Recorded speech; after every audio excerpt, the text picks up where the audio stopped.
Good morning. This is Renee Hahn with William Ravis Real Estate coming to you from Naples, Florida, where I'm bringing the monthly market update for real estate activity. Keep in mind that this data is always got a 1 month lag. So the data we're going to talk about today is from September of 22. And as always, that is to make sure that the latest and greatest sales and activity has been accounted for. So we wait until the Naples Area Board of Realtors releases the data, and it's always a month looking back. So September data.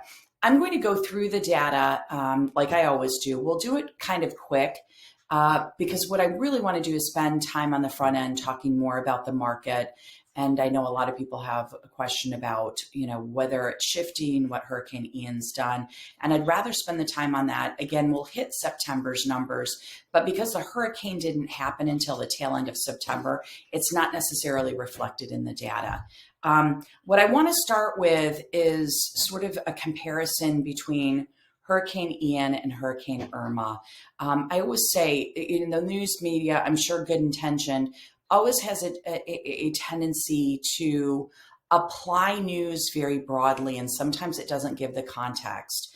So I'll have friends calling me sure that, I must somehow be devastated because everybody is in Naples. And certainly the hurricanes for those it does affect is devastating without question. But just to talk about the comparison. So what I've been telling people is Hurricane Irma that happened a few years back was much more of wind damage.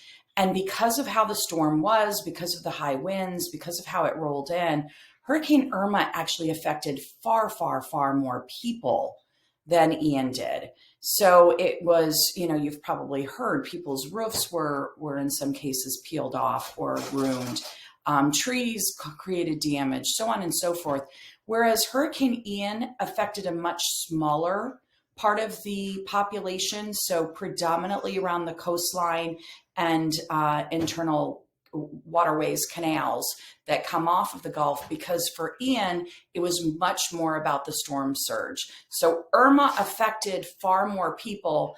Ian affected a smaller population, but was devastating for that population. So again, both, storms that wreaked havoc for homeowners and businesses alike.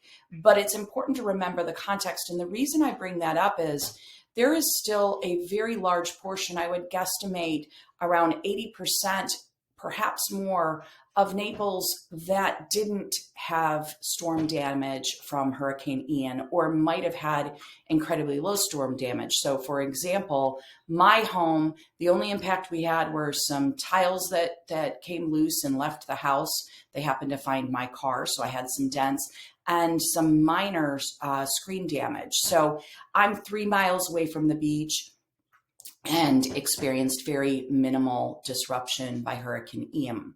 So if you look at the hurricane, there is not a question that it has affected greatly those along the coastline. It's delivered a lot of damage to high rises that are on the beach.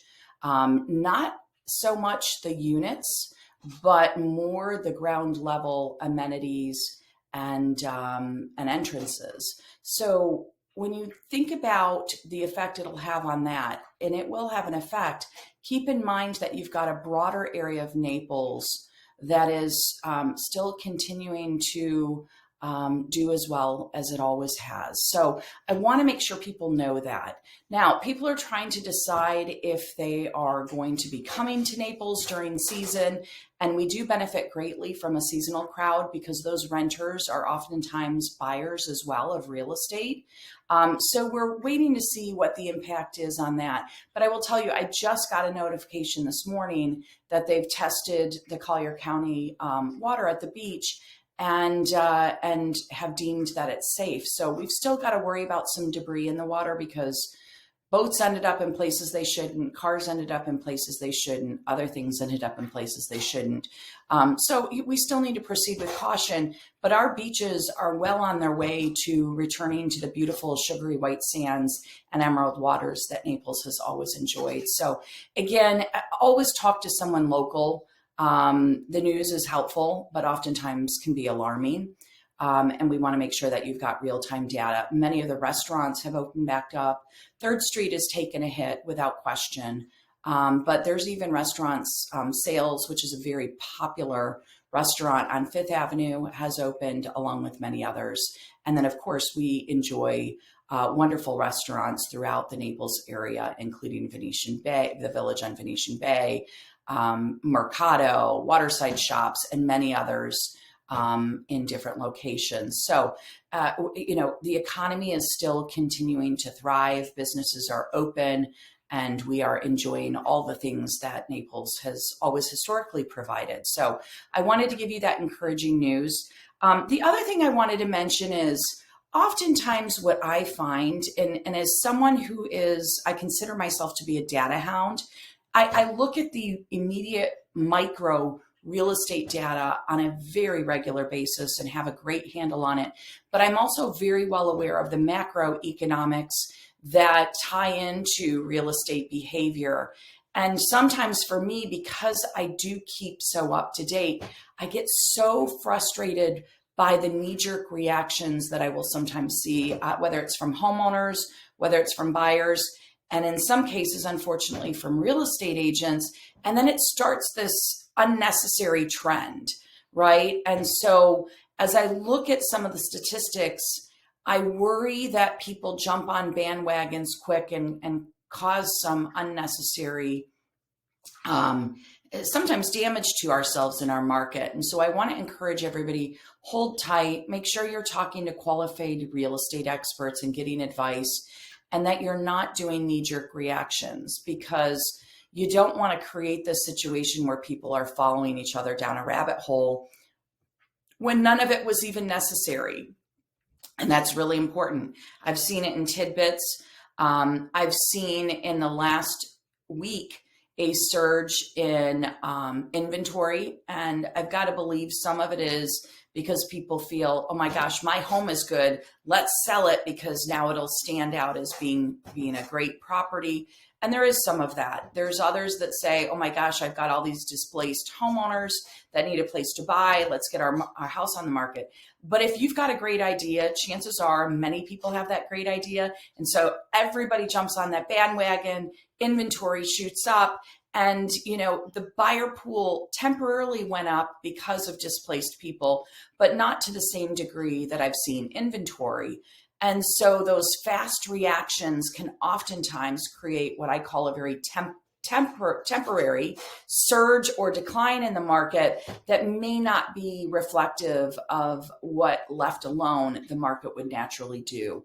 So think really hard about the right timing for things, think really hard about the right pricing, and make sure you're getting good guidance from a qualified individual, because otherwise all you do is you create havoc for your neighbors. I've got one example of that where there was a home we were getting ready to list that the next door neighbor had panicked and put their home on the market at a much lower price than probably was necessary. And now my sellers have that to deal with.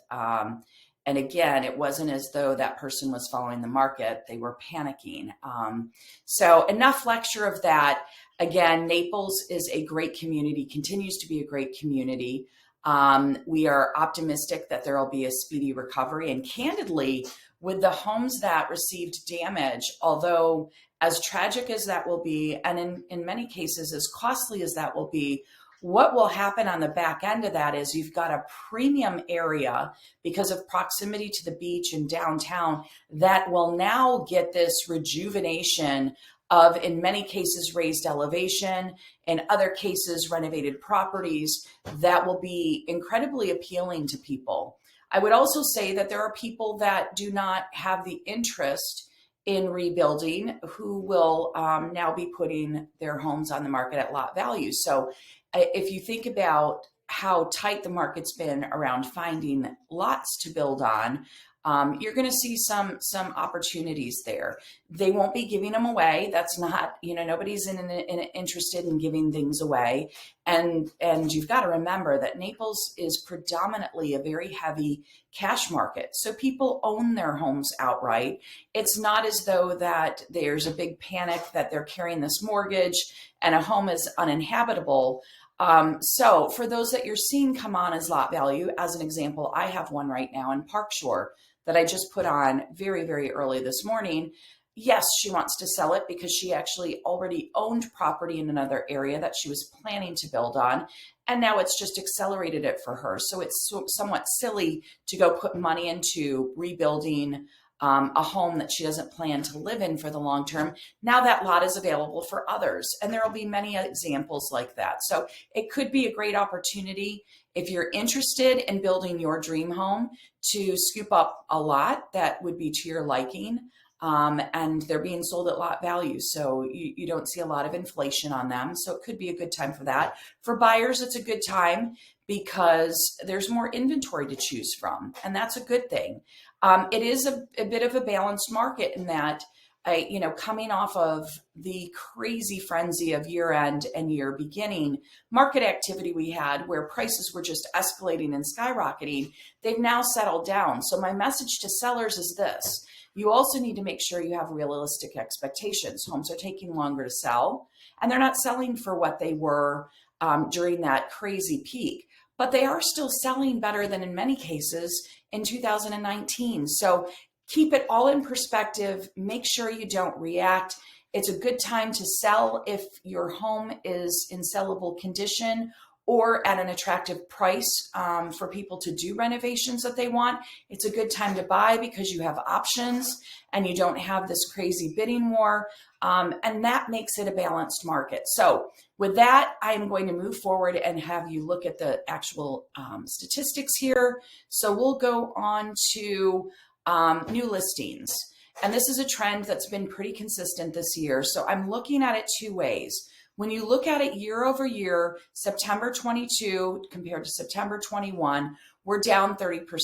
So there were 694 new listings during the month of September. If you look back to previous months, going back to April, we were at 1454. Keep in mind that was still at a time that you were at the tail end of the high season. And remember, there was a spike in April. Everyone kind of jumped on the bandwagon to get their homes on the market as they saw the leapfrogging prices, and they didn't realize they were just a day late and $1 short. So listings are down year over year.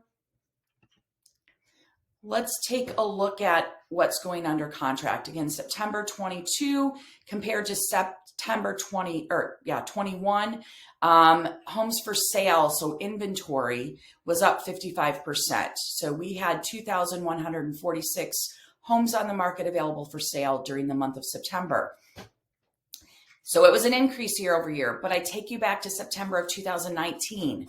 We had 4,989 homes on the market. So it's all relative, right?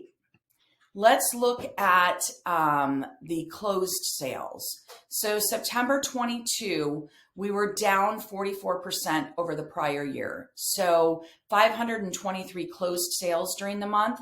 If you look back to September 2019, we were sitting at 698 closed sales for the month. So this is one that says, the inventory coming on was certainly outpacing the number of sales, closed sales that were going on. Looking at median closed price, and I always tell people, this is one that I will always publish because it's published. If I don't publish it, they're going to see it otherwise. But it's really important. This doesn't necessarily tell you the mix.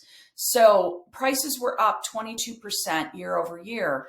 But if you dive into the data, what you're going to see is that's been a mixed thing for this year. So we've had a lot fewer homes that are under 300,000 than we did in 2021. So looking back to September of 2019, it was at 325 median closed price. Now we're at 555. Last month we were at 575. Again, don't react.